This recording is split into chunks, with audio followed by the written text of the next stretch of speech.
Hello everybody, my name is Andy and this is the Your Stories 2023 episode of UFOs and Other Paranormal Stuff.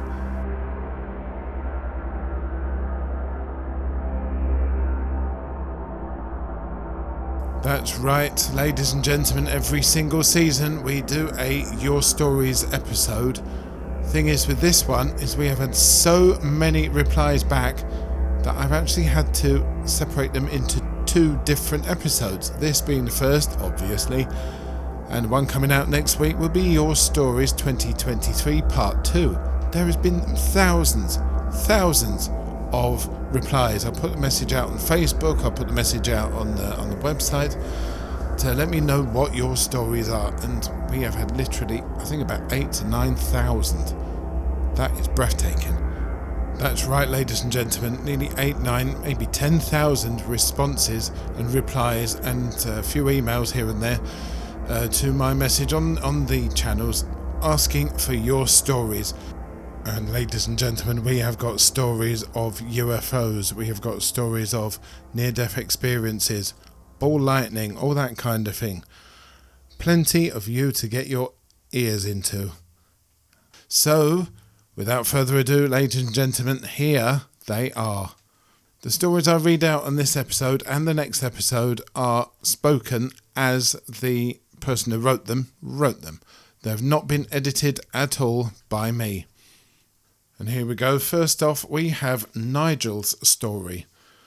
Nigel says, on the Tuesday, the 20th of September 2022 at 2025, my daughter and I viewed from a village called Mendlesham. Yes, ladies and gentlemen, that's Mendlesham, not Rendlesham, although I think it's only about 10 miles away from Rendlesham.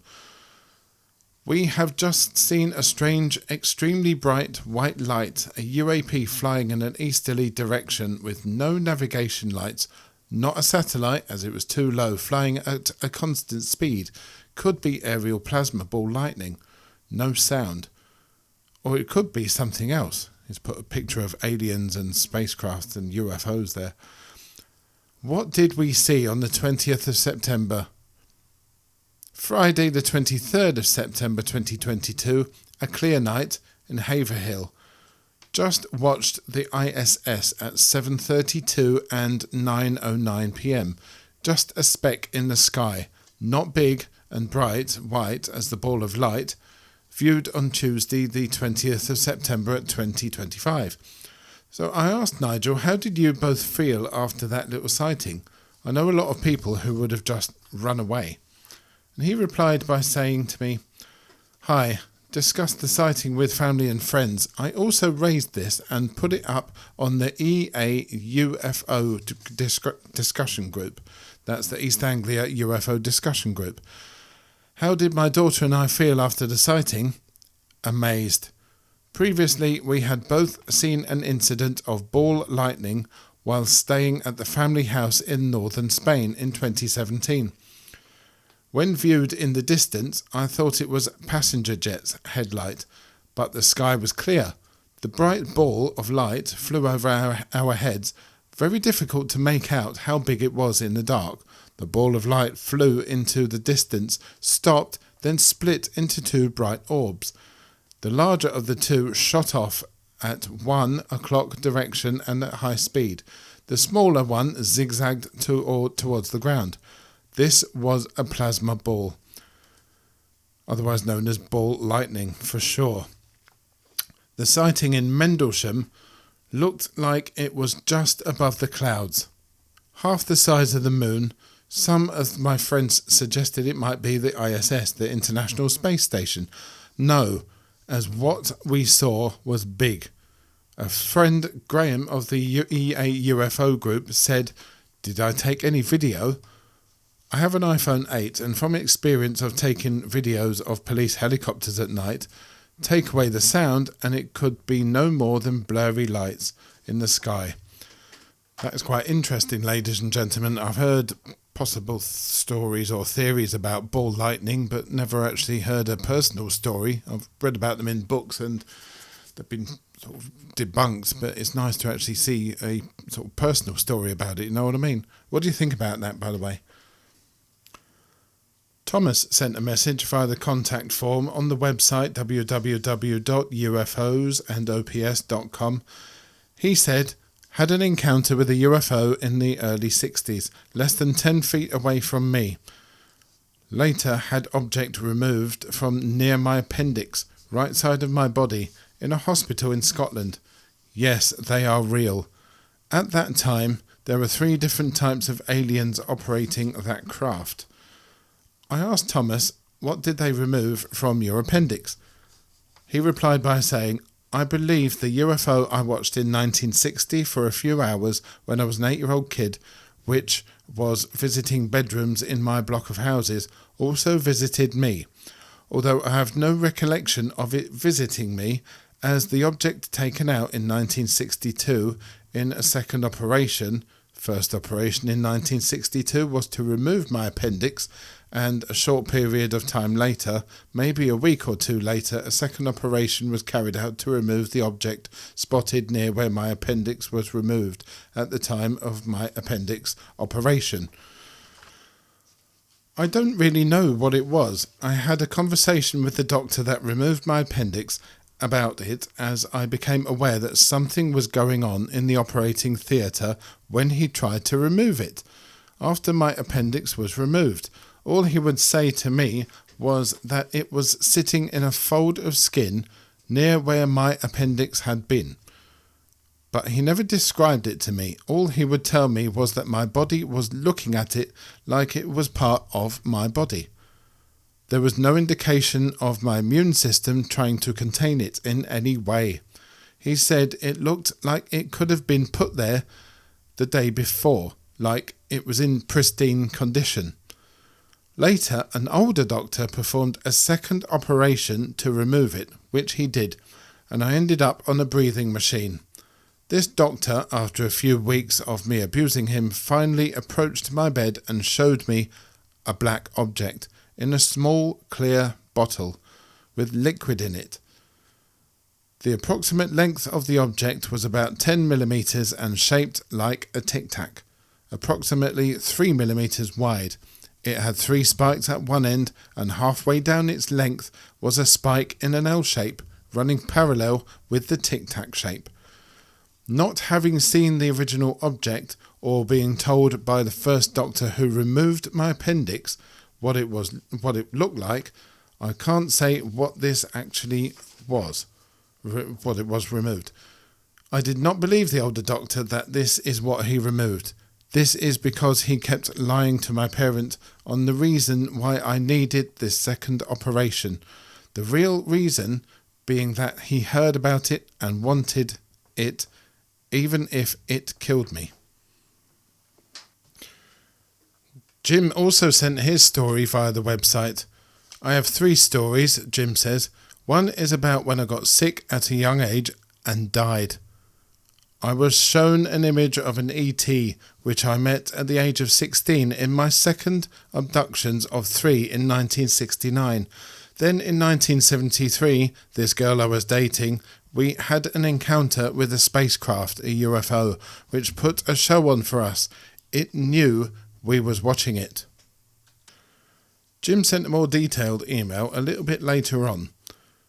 Before I start, I have no reason to make any of this up, for I would only be making a fool out of myself. I have to go back to when I was a child in 1956 or 1957. I was around the age of 3.5 or 4.5 years old. I know it was in late fall or early winter. I remember it being very cold. My mother would dress me up warm so I could go outside and play. As soon as I went out the door, I would unzip my coat, as I didn't like being warm. I liked the cold better. When I would come back in, my mother would say, "Junior," that's what my mother used to call me. "How many times did I have to tell you to keep your coat zipped up? You'll get sick." More or less it went in one ear and out of the other. Anyways, she was right. I ended up getting sick. Really sick too, which I remember very well. My chest hurt badly, coughing, and it was hard to breathe, and having a fever as well. My mother and father both did their best to be doctors, but were unsuccessful. Now I can remember being carried to the car and being wrapped up in a blanket. I remember my mother opening the car door and her getting in and my father handing me to her. My father got into the car and started it, putting it into gear, and started to drive it out of the drive. I fell asleep before he made it to the road. We headed to the hospital. All I wanted to do was sleep because I was so sick. The next thing I remember was being held by my mother with my head over her left shoulder. My father was standing to her left as I heard my parents talking to a doctor. It could have been 2 doctors. It sounded like they were in a heated argument and my mother was crying. I fell back to sleep. I don't remember anything until... I'm jumping several years ahead to explain something now. My parents told me after I was a few years old, so I would understand. They told me when I was sick I had pneumonia and took me to the hospital. The hospital doctors would not admit me into the hospital because there was nothing they could do for me. He is going to die. Take him home and let him die at home so you can be with him when he dies. That's what they told me. I did die too. I was leaving the vessel or the earthly body. I left through the chest. I could see the flesh and bones, rib bones. I went at an angle to the foot of my bed, maybe 3 to 4 feet above the footboard. I was very happy to be out of the vessel. I was cramped when I was in that vessel. The vessel body was too small for what I was. I knew someone was to meet me, but no one was there. Just hovering in the room, I'm seeing in a different way. The walls are somewhat transparent. I can see what I look like, and also I am not from this world. I am from a different dimension. Being I was not met, I started to look around in the room. I did a 180-degree turn to my left. I can see the vessel I left. But I had to tilt a little forward and I could see the vessel I came from very well. I have no feeling for it whatsoever. I could see its head was turned to the right and I could see the tongue was sticking out of the mouth a little and to the right. I knew the vessel was dead. I turned back 180 degrees to my right. Now there is a doorway and way back is a bright light, but it's not a blinding light. I knew it was the way to my real home. I was just about to go through it when I noticed a small black object to the right of the doorway. So I just hold myself back from going through the doorway. I keep watching it, and it's moving slowly forward towards me. Slowly, it's taking a form. I start to see a torso, then a head, then arms, legs. As it's getting closer, it stops, I would say 25 to 30 feet from the doorway. I am wondering why I'm being shown this image. Then a voice says, "So you will not be afraid." What I was shown was very tall ETs. I was not afraid anyways. Then it said, "It's not your time to die. You have to go back." I didn't want to go back though. Then it was like something was making me go back into the vessel. Again I can see going through flesh and bones, rib bones. After I'm back in the vessel I start to wake up, but I'm still very sick. As I'm laying there I receive a telepathic message. At the time, being so young, I didn't know what telepathic meant. This message was, "Sit up and take the jar off the table. Take the jar from the table, open it and eat it all." I replied back saying, "I can't, I'm too sick." Then it said through me, "I will help you." Then I felt something enter into my chest. Now I'm thinking there is not enough room in my body for you. It's making me feel very uncomfortable. It's making it hard to breathe. I sit up, take the jar off my nightstand, open it and eat all of it. It was terrible, but I ate it all. Then I laid back down and fell asleep. Next thing I remember was my mother shaking me to wake me up.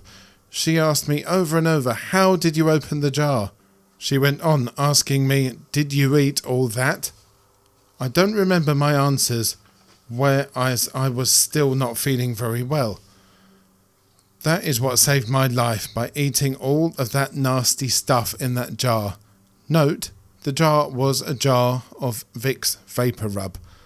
I'd just like to say here, do not eat Vicks Vapor Rub. It's not very nice. Now, when I was out of the body and I was talked to, I heard it from every part of what I was. Now, ladies and gentlemen, I've read quite a few stories about near-death experiences, and I've heard a few on some other podcasts as well, but I don't think I've heard one single story that has been that detailed. So thank you very much, Jim, for that. That is very, very, very good indeed, very detailed, and that is what we want. That's what we like to hear.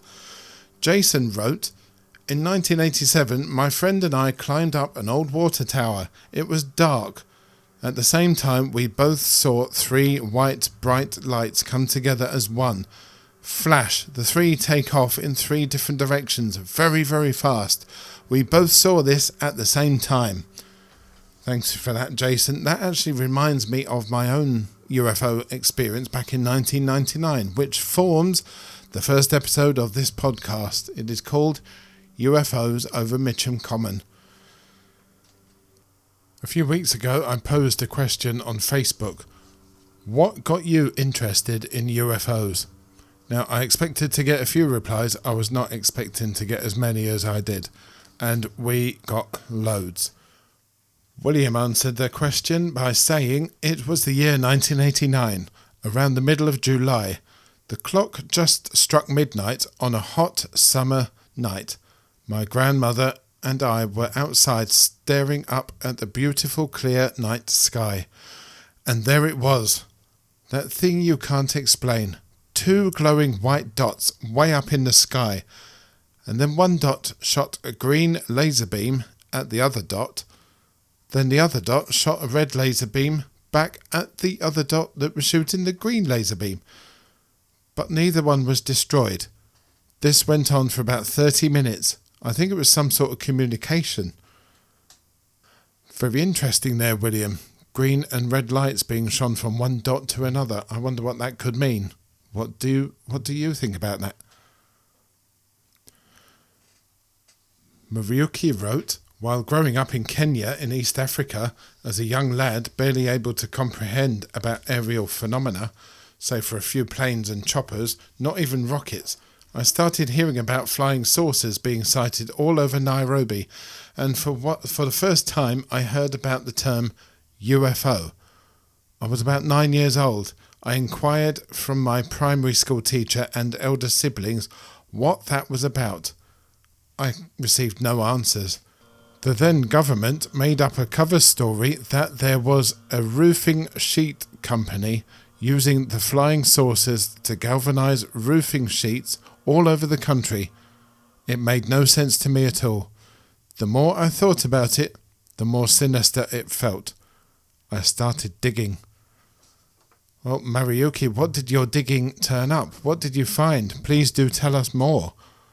I'm waiting to know. I really am. Jonathan said, my real interest came when looking into all the large structures from across the globe. Being in the construction management field, knowing what is super complicated now and what they did thousands of years ago, like core drilling, moving 80 ton of granite up a mountain, etc. To me, it seems like we have had intervention and help for our entire existence. Also, humans don't seem native to Earth to me. Look how long it takes for us to fend for ourselves. Then look at animals.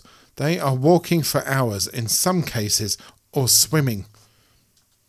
Susan says, when my parents told me their story of seeing a UFO up close and personal in Mississippi circa 1977, they say it covered their entire line of sight above them, was a triangular in shape and had bright light in the centre base.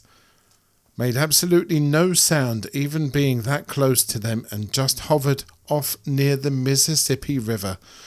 Other reports of that sighting were made that night apparently. I've been interested ever since and have also seen one myself. I have had reoccurring dreams of UFOs landing in my backyard and eventually came into my home and took my entire family. It was incredibly real. Definitely believe that we are not alone in this ever-expanding universe. John wrote, I saw one offshore, St. Augustine, Florida, August 1994. Myself and 2 naval officers spotted a silver highly reflective disc hovering to our starboard and out maybe 150 yards. It was motionless and about 30 feet above a calm sea. We observed it for approximately 5 to 8 minutes before it shot straight up and was out of eyesight within just seconds or so. We called it into the US Coast Guard station in Matanzas Inlet and were asked to give them our coordinates. We also docked hours later at the Coast Guard station and gave the officer of the deck full written accounts. He informed us that 86 other people had also called them during the ensuing day. A month later, the Florida Times-Union newspaper sent reporters to interview all 3 of us. It made the newspaper. The sighting occurred at about 6:40 a.m. and we were heading 98 degrees due east of St. Augustine at 7 nautical miles offshore. Danny also wrote a story that was not too dissimilar to my own sighting of UFOs over Mitcham Common back in 1999. He said that he has been interested in that kind of thing since he was about 10 years old. He used to go to the coast in Northern California every year for the 4th of July, and we would see who could spot the most satellites. One year I saw about 9 travel to one area, form a circle, stayed like that for about 10 seconds, and then they all shot off in different directions like shooting stars. I have witnessed things several times in my lifetime. Still look to the stars almost every night. Nicholas sent a story. He said, my first sighting, summer 2006. It was a white rocket shaped with no fins or wings, no propeller. It made no sound and it flew about 50-60 feet away from me just over a 3-story block of flats. I watched it fly away over my local park. As it flew over the trees, it stopped, then went higher than the trees, then set off again. I have been seeing them ever since. Jim replied to Nicholas saying, what you described sounds like what could have been a cigar-shaped UFO. I saw one several years ago.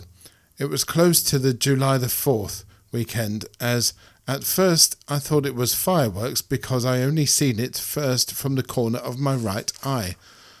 I turned so I could get a good look at it. It was too far up in the sky. It was going at about 45-degree angle. Looked like it went right up into space where I couldn't see it anymore. Nicholas responded back to Jim by saying it was about as long as a car and about 3 foot in diameter, and it was a hot sunny day so I could see it very clearly. Another Jim writes in and tells us, close encounter of the third kind. 25 to 30 meters, slow-moving, silent, cigar-shaped UAP that disappeared into the sea, leading to later related first experiences. I absolutely know they exist, but sadly can't be explained and are beyond any normal reasoning or comprehension. Whether I'm believed or not is not a matter to me. Changed my life? Damn right it did. But that's a long story. These real experiences will stay with me vividly and as clear as my first encounter the night in June 1983 until I take my last earthly breath. Mikael has written in from Sweden and tells us on the 18th of November at midnight, walking on a bridge island outside Gothenburg, a blue-coloured UFO flying under the bridge, distance 20 metres, 6 other blue-coloured UFOs, that night total 7. Who are they? I'm a church Christian man. I believe they are fallen angels and that they show up then something bad is going to happen. The gift I got as a Christian, I am a true dreamer. The UFOs show up in the same area as my dream. My dream was not nice. Gothenburg and all the islands outside Gothenburg will in time be flooded, same as Thailand in 2004. The strong blue light of the UFO made the night same as bright as the day, but I could only see the couple of 4x4 meters wide. Graham says, for myself, it was always like a dormant interest. I think that's for a lot of people as well. But I was always very heavily into aviation. And then came Nicky Campbell's late night radio shows on Radio 2, BBC Radio 2 in the UK. He did a series of interviews with Tim Good, and that was the spark. Anyone who knows me knows full well that I am not totally convinced by anything posted or spoken about, as by far and away the vast majority have logical explanations in my opinion. But there is always a small minority that defy logic, and also are beyond the science of physics that we know so far. I am now in my 65th journey around our star, but unfortunately I don't think we will ever get to know if travellers from distant pastures have ever really visited our home planet of Earth. Cheers. Cheers to you too, Graham. Thank you very much. And I do agree. I don't think we're ever really going to know if aliens have been here before or now. Hopefully we do, and I do hope that Maggie Z's thoughts on the matter do come true, that we are being primed for some sort of disclosure. Hopefully, real disclosure. If you want to have a look at that, go to the website www.ufosandops.com and just have a look at the page, The Thoughts of Maggie Z. She's been in touch again, and she's told me her recent thoughts on the recent UFO phenomenon that happened over North America. You know, the Chinese spy balloon and all that stuff. Have a little look. Ruth says, I saw one 2 years ago. No tail, no nose, window or cockpit. Cylinder, low flying too in daylight near a beach.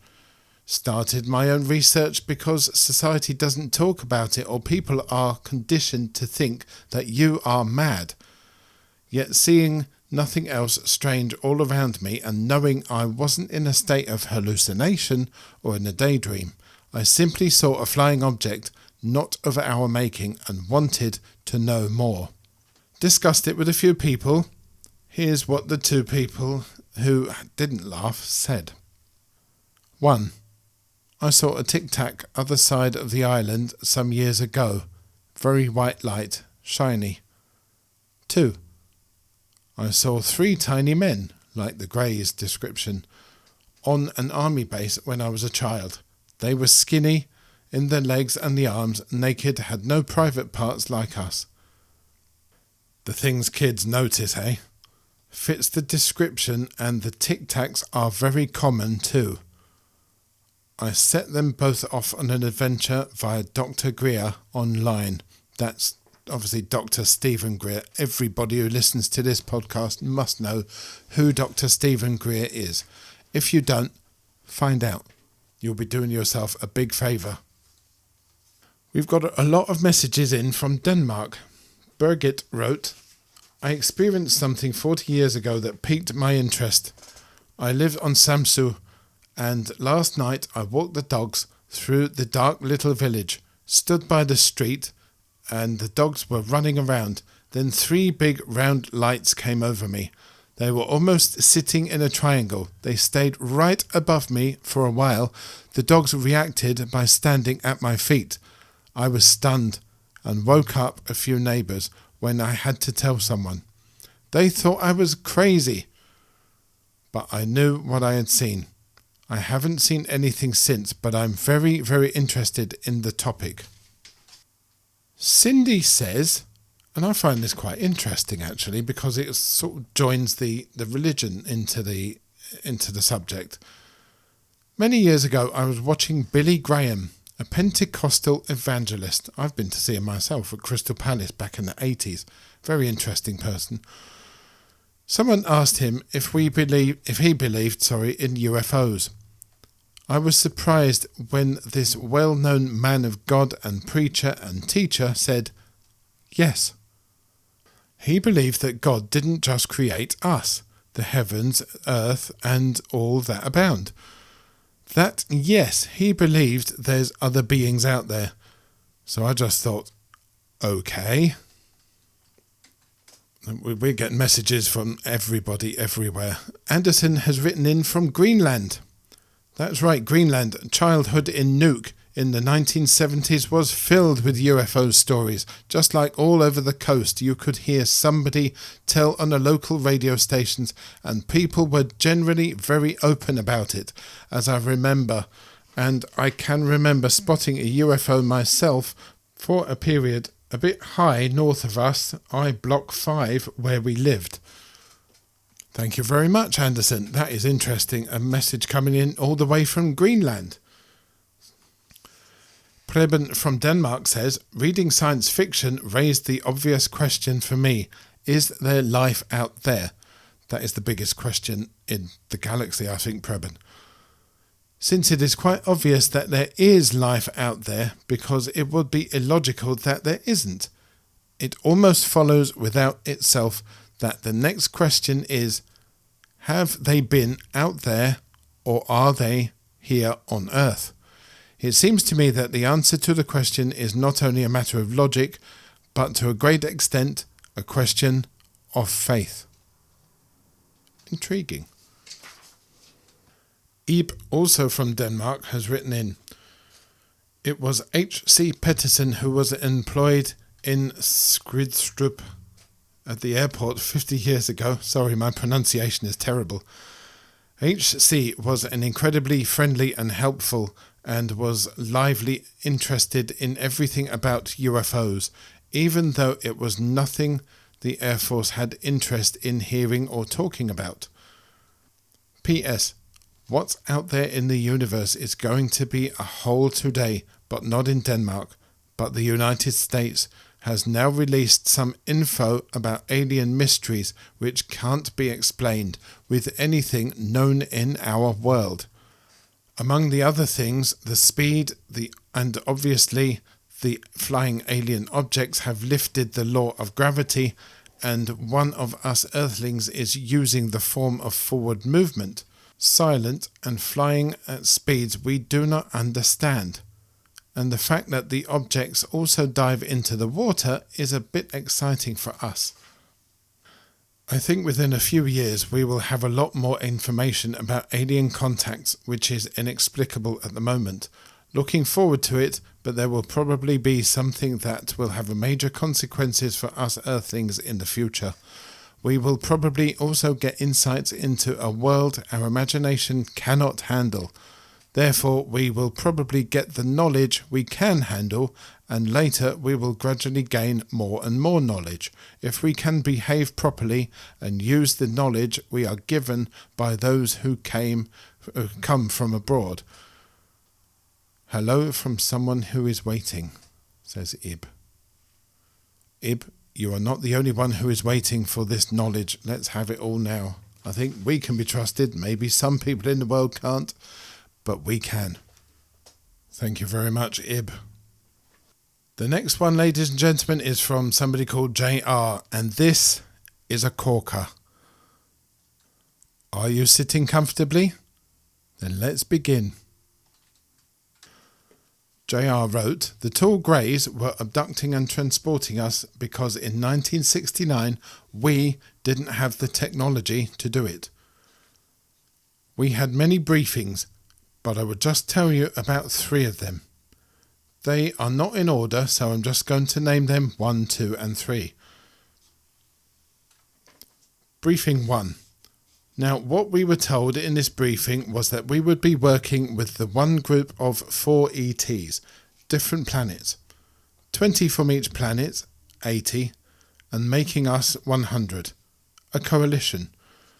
This is what we were told. This one group of ETs was going to invade 5 planets, Earth and the 4 other planets. the other ET races would be working with. On this list given to us by the group of 5, Earth was number 3 on the list. What this group of ETs wanted was any and all resources that they could use from all 5 planets. We were not told what the resources were, but I had a funny feeling that we could have been part of the resources. Then, how they were going to invade each planet was going to be in 2 stages. One was they were going to send an advance group to each planet and infiltrate the governments and or ruling powers, also infiltrate the military to find out whatever means they used to defend their planets. We were also told that they were shapeshifters and that they could make themselves look like us humans or any one of the other ETs we would be working with. This is how they were going to do it. One big ship with smaller ships on board was going to land on an asteroid that was going to be going close to the first planet, and when it got close they would use a smaller craft to jump off and to fly undetected to that planet.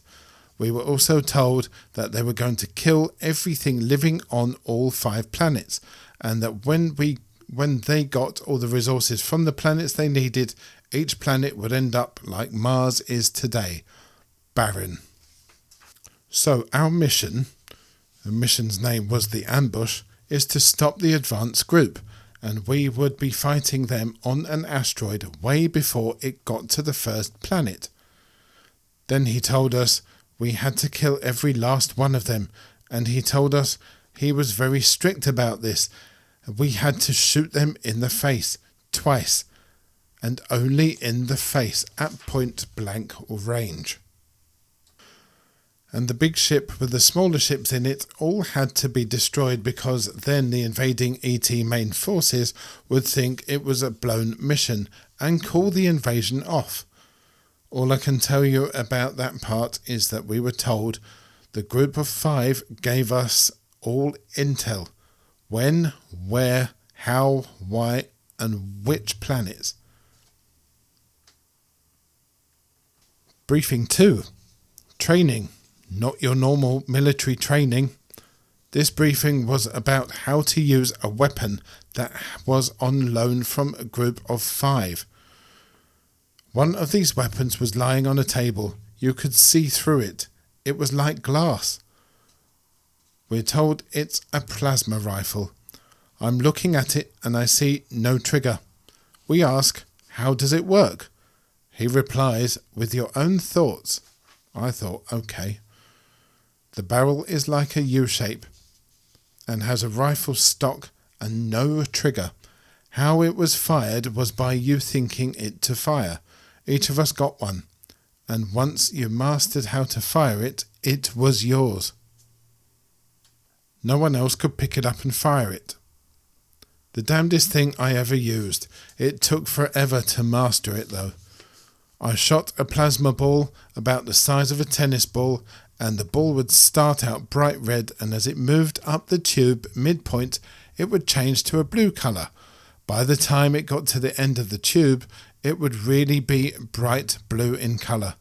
Now the CEO said the rifle was made this way, like glass, clear, so if something happened to us, the other ET couldn't see it, and if they stepped on it, it would break apart.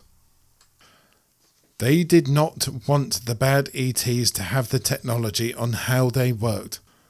After being briefed on how they work, we were told that their technology is thousands and thousands of years more advanced than ours here on Earth. Sorry, one thing I forgot to mention was our CEO told us that to use the weapon, it could only be thought to humans at the age of 16. We also had spacesuits, not like NASA astronauts wear. They were tight, not bulky, and the helmet fit snug on your head.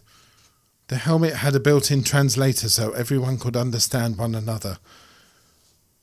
Briefing number 3 was about how we were going to get to the asteroid and how things were going to work. He also said we would be put to sleep on the ship because it was going to take a little time to get to the asteroid. We're going to a different star system after all. The Greys were taking us, 100 of us, 20 from each planet, and the non-extraterrestrial officers to oversee everything. Now, when it was time to leave, we humans were the last ones to get on the ship. The 4 other races were on board already.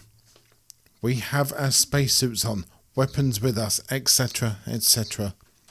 We each had a small cube to sit in, and when the door closed, it was pitch black. We are going to take a nap, so we will be fresh and alert for whatever next. We are headed for a different star system, remember? The next thing I remember was the doors open and light was shining the area up so we could see. We were ordered to unboard. The ship didn't land, it was a foot or two off the surface of the asteroid. Now I don't know how they did it, but it was like they ploughed a strip of the asteroid and made a bank in front of a small box canyon, so whatever was coming out our way had to climb up the bank they made to get out.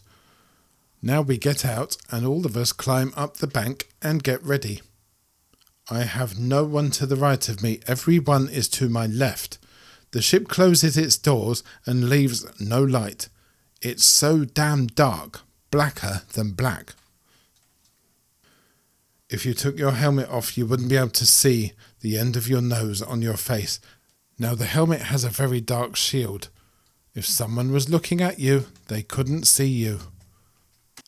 There were 2 small lights built inside the helmet, about even with your eyes, and not very bright. You could see maybe 3 foot in front of you. We were told the other ETs had not landed yet. Maybe 15 or 20 minutes go by. Message: they have landed, be ready. It wasn't long after that they came. It must have been a scouting party of them. There are just a few of them. Suddenly one is in front of the ET next to me. He fires once, then suddenly there is one in front of me. I fire twice, then turn a little and shoot the one the ET had only shot once.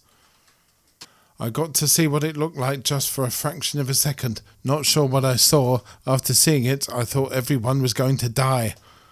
They were big as hell and they had 5 fingers and a thumb. The ET next to me slid down the bank a little. I looked at him. I can see his suit on his left arm is ripped and leaking whatever it is that he's breathing, and his arm is injured in the same spot as the rip on his suit. I slid down the bank where he's at. I got from my medkit a tourniquet and wrapped his arm to stop what was leaking out of his suit and the wound on his arm. I go back to my position on the bank, but I hear him crying, so I ask him what's wrong. He says, I can't do it. I asked, can't do what? He said, kill. My race doesn't kill for any reason. We are benevolent. Now I'm in a panic and I call out, we got a weak spot in the line. I'm thinking, man, we're all dead. There are 19 more of his kind. Are they all going to do this? Then I say to him, look at your arm. You see that? That's what they're going to do to you and to your people. But much worse, they're going to kill all of your people. After a few seconds, he said he would do it. Translator was built into the helmet so we could understand each other. Anyways, after that scouting party must have called for help or whatever because the rest of them came. I'm just going to say it was a hell of a fight. It felt like forever, but it was only for an hour or so. After the fighting was over, the ship that brought us came back to pick us up. We were ordered to get on board. I don't think I was the only one that did this, but I wanted to see what we were fighting. Oh, by the way, they also had spacesuits on and a helmet. Nothing to breathe on the asteroid. So I got up and looked over the bank to see if I could see what we had killed. The light in my helmet wasn't bright enough, so I couldn't see it. Then there was a bright flash. The ships got blown up. It must have been done by a different ship that was sent along with us. From the flash, I got to see just for a fraction of a second, maybe 200 to 300 of them. I also know why we were ordered to shoot them twice in the face. First shot to broke the face shield, second shot to get them in the face to kill them. Now the ET next to me shot his just once, and I shot it a second time. I got just a glimpse of what they looked like. The only thing that comes to mind was what I saw was like a dinosaur or a lizard. They were big. No way in a hand-to-hand combat would a human win. Past its cheekbone and about where the ears are located, its face flared out from its face on both sides. Okay, after going up to the top of the bank, I guess it made our commander mad from some of us not getting on board the ship because he barked out for us to get on board. So we did. The door closed, and the next thing I remember was being held down on a table by 4 small greys holding me on each side with its 3 fingers and hands pushing down on my shoulder and elbow, one on each arm, then one pushing just above my knee and holding my ankle on both sides. I'm moving my head from side to side. I thought I got wounded, and I was looking to see where I was wounded, but I saw nothing. Now I'm wondering, why are they holding me down? I looked right in the eyes of the one on my left side. Its face and my face are like 10 inches apart. There is a very bright light over my head, like what's in an operating room. I can't look directly at it as it's too bright. Then all of a sudden, out of the dark, a very tall grey, 8+ feet tall, appears on my left-hand side, and it walks up to my midsection, places its left hand just below my sternum. Its 3 fingers are very long. Then with its right hand it reaches up to the light. Its head is blocking the light somewhat, so I can now see. It grabs something and starts pulling it towards my face. I'm seeing what looks like a giant syringe, like 4 inches or bigger in diameter, and the needle size of a pencil. It's coming right for my right eye with it. I'm thinking, my God, that's going to hurt like hell. As it got closer, I could see the needle did not have a tip. It was blunt. Then it was no longer coming towards my eye, but from my forehead, just above my right eye, and towards the centre of my forehead. As soon as it touched me, it was lights out. When I was on the table, I was much older than when I was like 26 or 28 years old. Something else I remember is one time I was in a tube. I was sleeping in this tube. I woke up. I didn't think I was supposed to, but I did. I was freezing like a human popsicle. I was in my t-shirt and briefs, and the tube was white with some clear spots, and it was going super fast. I could see stars, but I was moving so fast it made them look like a picket fence standing on end. Was I doing some sort of time travel? Anyways, I fell back to sleep. Next thing I remember was waking up in my bed just like the last 2 times, but now I am 16 again, the same age I was when I left.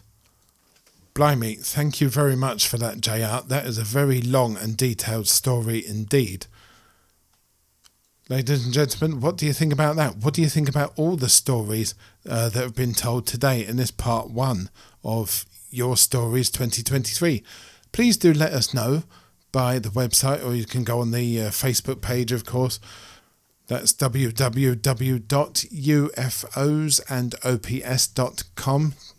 You can go down to the contact form at the bottom there, and you can let us know what you think. Also, like I said, you can go on the Facebook page. That is simply UFOs and other paranormal stuff. A lot of people have said that the various incidents like Rendlesham Forest, Pascagoula, Roswell convinced them that there was something else inhabiting this universe with us. Many have said that they were unaware or unconvinced until they picked up and read books like Chariots of the Gods by Eric von Daniken, Trinity by Jacques Vallée and others, as well as watching the movies like Close Encounters of the Third Kind and things like that. I would really love to know what made you interested in UFOs, so do get onto the website, get onto the contact form, get onto the Facebook page and let us know. We have another Your Stories episode, well, part 2 for this one, coming up in a week or two's time, so get your entries in. Let me know. Don't forget, while you're at the website, you can have a little look at the shop, see if there's anything you like there. There's a 20% discount going on. I think that's got about 7 days left. So yes, ladies and gentlemen, have a little look and see what you fancy. Anyway, for now, that is it from me. Until next time, when we come back to you with part 2 of Your Stories 2023, take care.